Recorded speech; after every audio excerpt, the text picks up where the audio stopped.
Já ouvimos falar em piratas perigosos e que possuem recompensas gigantescas. Chegamos ao ponto de até mesmo a marinha evitar lutar contra os Yonkous. Contudo, no meio de todos os piratas, existe uma pessoa que é considerada como o homem mais perigoso do mundo. Ele nem mesmo é um pirata, porém, nesse mundo dominado pela tirania, esse indivíduo é quem representa o maior perigo para aqueles que estão no poder. Este é Dragon. Não é esse. Nem esse, é esse aqui. Monkey D. Dragon, líder do exército revolucionário e aparentemente a pessoa capaz de manipular o clima com seus poderes. Este homem misterioso está começando a ser desvendado e aparentemente o anime nos deu uma dica sobre isso. De todos os personagens que permeiam o mundo de One Piece, Monkey D. Dragon é realmente um dos mais curiosos que existem. Não só porque ele é o pai do protagonista, mas como também ele é o filho do herói da marinha, Monkey D. Garp. Como líder do exército revolucionário, como será que ele atingiu esse posto? Será que ele é realmente tão poderoso? Possui o mesmo tipo de haki como seu pai? Ou será que existe mais um segredinho sujo? Uma Akuma no Mi que nem mesmo nós sabemos qual é? Uma Logia do Vento? Ou até mesmo alguma criatura mítica que esteja relacionado com este atributo? E é sobre isso que nós vamos discutir hoje. Então, para você que está chegando aqui no meu canal e caiu de paraquedas, se inscreve aí para não perder nenhum tipo de conteúdo como esse e venha fazer parte da minha tripulação. E para aqueles que já são, deixa o like que me ajuda, porque hoje nós vamos falar sobre o misterioso Monkey D. Dragon. Então assiste até o final que tá muito legal.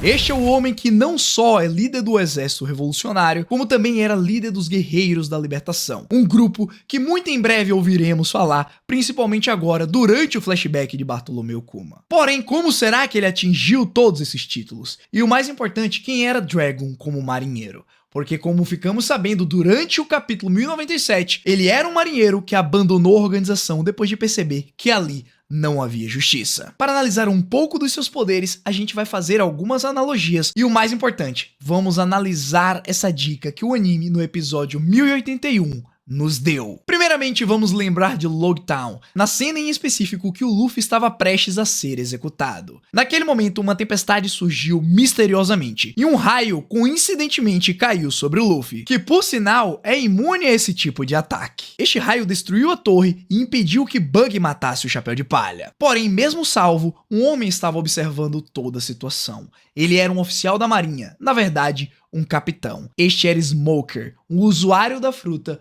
Logia, que vamos ser sinceros, né? Naquela época era uma das fraquezas do Luffy que ainda não possuía um haki. Enquanto estava fugindo, Luffy é rapidamente atirado no chão pelo Smoker. Só que no momento em que o capitão da marinha iria bater no Luffy com Kairoseki, uma figura misteriosa aparece atrás dele e segura o seu bastonete. Não é nada demais do que você imaginou, eu prometo. Não foi mostrado em nenhum momento Dragon utilizando seus poderes. Porém, naquele mesmo instante, uma rajada de vento começa e várias pessoas começam a voar para longe. Inclusive, o Luffy que estava preso embaixo do Smoker. Ele é salvo justamente por conta desta casualidade, digamos assim. Durante esta cena que acontece no capítulo 100, muitos fãs já começaram a teorizar que Dragon possuía a Logia do Vento. E olha que durante este momento a gente nem sequer fazia ideia que ele era o pai do Luffy. Mas essa não foi a única cena que Dragon demonstrou os seus poderes. Vamos lembrar agora do flashback de Luffy, Sabo e Ace. Em um fatídico dia, uma catástrofe aconteceu. O terminal cinza ficou em chamas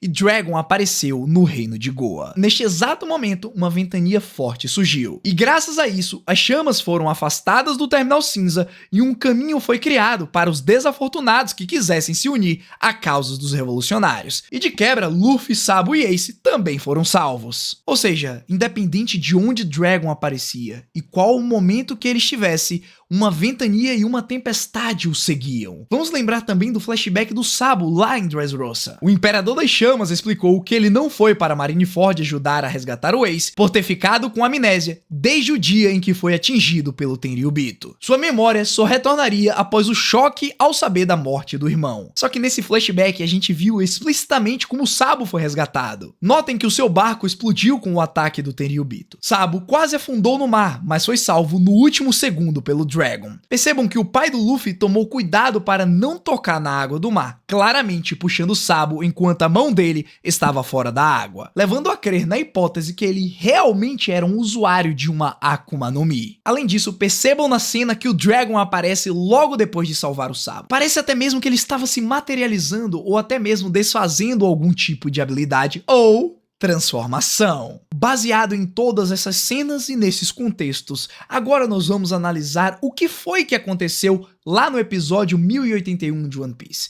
Diferente do mangá, enquanto as pessoas das cidades enalteciam o Sabo e agora davam ele a alcunha de Imperador das Chamas, Dragon é mencionado como sendo a serpente insurgente. Agora vocês devem estar se perguntando, mas o que é que tem a ver este apelido? Ora, como eu mencionei lá no início do vídeo, durante o capítulo 1097 foi revelado e confirmado que Dragon era um marinheiro. Se a gente parar para reparar nos almirantes que nós temos até aqui, vemos que eles recebem alcunhas que representam a sua personalidade e os seus poderes.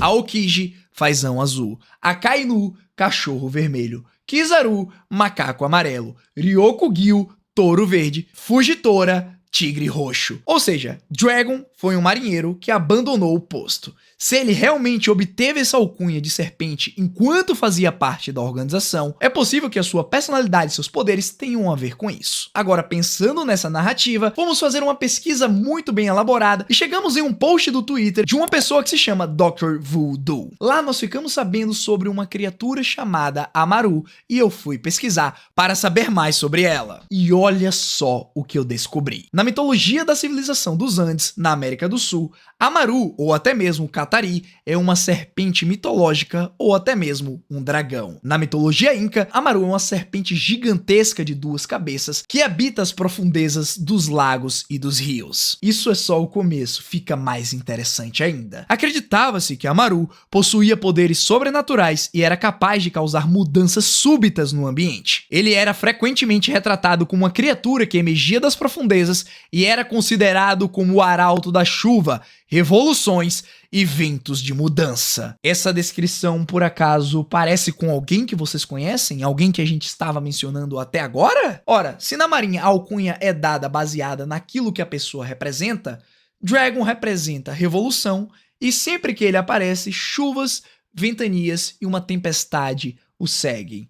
Ou seja, ele pode muito bem ser possuidor de uma fruta zoomitológica baseado nessa criatura. Ou será que eu poderia dizer que está batido o martelo e está canonizado pelo poder do Hashira? Hebi no Mi, modelo mítico Amaru, ou seja lá como Oda gosta de chamar. Ao batermos o martelo nessa suposição de que a sua Akuma no Mi é dessa criatura poderosíssima e que consegue mudar o clima, a gente abre mais uma suposição. Durante a batalha de Edge War, 27 anos atrás, Dragon tinha 28 anos. Se Luffy já é poderoso da maneira como ele é, com 19 anos, imagine o seu pai, com 28, estava perto de alcançar o que seria o seu auge. Vocês já estão entendendo aonde eu quero chegar. Nessa batalha, os piratas Rogers estavam cercados por toda a frota de Shiki, o Leão Dourado. Porém, quando tudo parecia perdido, uma tempestade que parecia mais uma calamidade aconteceu, e o resultado disso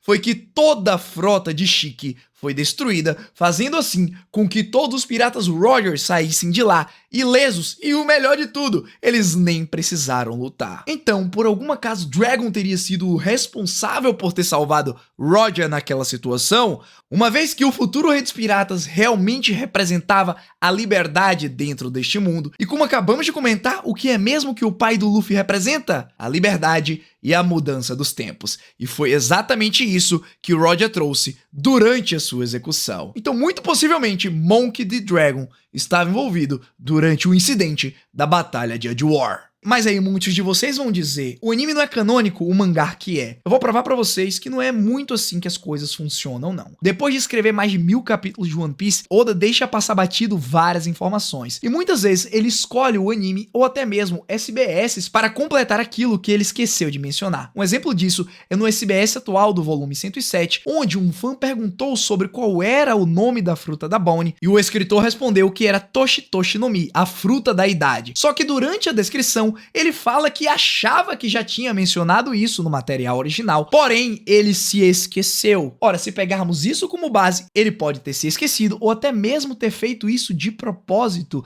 para apenas aqueles que estão com o haki da observação avançados perceberem. Ou seja, isso foi uma dica que saiu no anime, revelando assim um pouco sobre a sua alcunha, ou seja, sobre a sua personalidade. Então está confirmado? Dragon, possuidor da zona mítica desta criatura, faz sentido pra vocês? Diz aí pra mim qual é a sua opinião a respeito desse tema, e se você ainda achar que ele é possuidor de uma Logia do Vento, também comenta aí os seus motivos. Claro, se você tiver alguma outra criatura também que possui habilidades semelhantes, pode descrever à vontade, que assim a gente gera uma bela de uma discussão. Muito obrigado mais uma vez, Hashira falando e vazando, eu fui.